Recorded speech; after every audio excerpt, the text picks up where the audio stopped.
Keselowski, Hamlin, Chastain. I think Brad's going to be okay out there with 2 tires, as long as he's got clean air. And guess who's having trouble with Chase Briscoe running on the outside? I think he finally got clear, but right there on your right, Chase Briscoe and Kyle Busch. And McDowell backing up to Briscoe. Sure, it definitely got loose right there. Good heads-up driving by Briscoe to check up, give him a chance to catch up. Now he knows how Kyle felt behind him.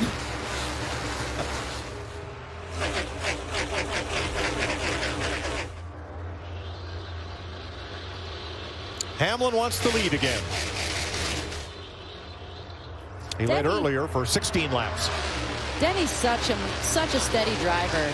I always feel like when a race is long and attrition and you chip away at it, I always feel like Denny sort of emerges at the end, and by no means at the end right now, but obviously there have been a lot of cars that have had to work on it to get it either freed up or tightened up. It's just such a smooth finesse driver. Anytime you've got grip level problems and things like that, slipping and sliding around like we see with this new car, you don't have to look any further than Denny Hamlin to get the job done behind the wheel. Eric Jones just went top to bottom at the start-finish line, past 2 cars going into 1. He's going to get another 1 or 2 on the backstretch. Coming from 18th on the restart, he's picked off 5 already. Now the difference you see with Keselowski versus Kurt Busch. Whoa! Oh, Suarez into the wall off of Briscoe. Long time. That's a tough day, when you're just a recipient. Pretty hard, Travis. Another off 4 loose? Was that all? That was loose dirty off air. 4? Chase Briscoe got in dirty air, got too high up behind. I couldn't really see who that was in front of him, but got loose just like we saw with Reddick and others, and unfortunately got right down into Suarez. So you had Jones trying to move up in the 43, McDowell falling back in the 34, and the 14 up top, Briscoe.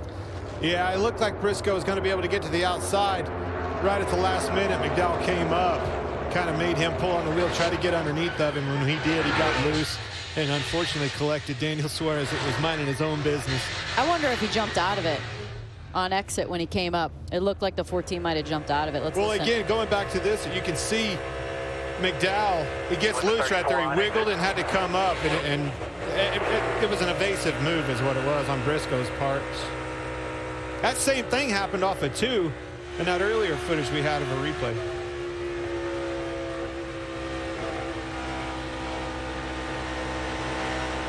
You're clear by 5. Kind of settle out behind you here. Everything's going to be up front. Watch D2.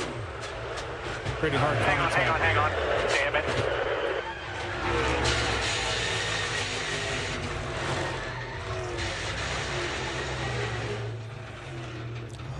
That's a tough one to swallow. Doing nothing wrong. A product, really, of that 34 car on old tires having trouble. We saw him tiptoe again, going back to what we saw in front of Briscoe off of 2. He did it again off of 3 and 4 and finally crashed him. That's pretty significant damage on the left front of Briscoe as well.